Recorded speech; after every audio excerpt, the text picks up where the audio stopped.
আগের দিন তো ঝরঝরে বাসন্তী পোলাও কিভাবে বানাবে তার টিপস তো শেয়ার করলাম।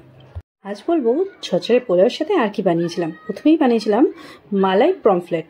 এর জন্য প্রথমে আমি পমফ্রেট মাছগুলোকে নুন হলুদ মাখিয়ে রেখে নিয়েছি। এরপর একটা পেস্ট বানিয়ে নেবো। তাতে আধ কাপ মতন নারকেল গুঁড়ো আর 1 চামচ মতন সাদা তিল ও জল দিয়ে একদম মিহি একটা পেস্ট বানিয়ে নেবো। এরপর কড়াইতে সাদা তেল গরম করে মাছগুলো প্রথমে আমি ভেজে নিয়েছি।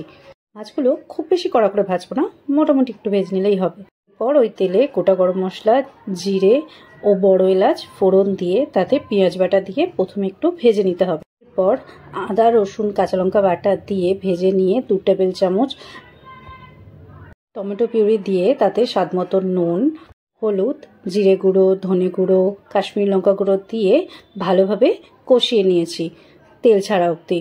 এরপর নারকেলের পেস্ট দিয়ে মিক্সি বাটি ধোয়া জল দিয়ে আবারও ভালোভাবে মিক্স করে নিয়ে কষিয়ে নেব তেল ছাড়া অবধি। এরপর 1 বাটি দুধ ও হাফ বাটি জল দিয়ে এটা ভালোভাবে মিক্সিয়ে নিয়ে ফুটতে দিয়েছি।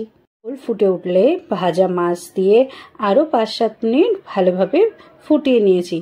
সবশেষে আমি গরম মশলা ও কাঁচা লঙ্কা কুচি দিয়ে নামিয়ে নিয়েছি। এটা আমি প্রথমবার ট্রাই করেছিলাম আর খেতে দারুণ হয়েছিল।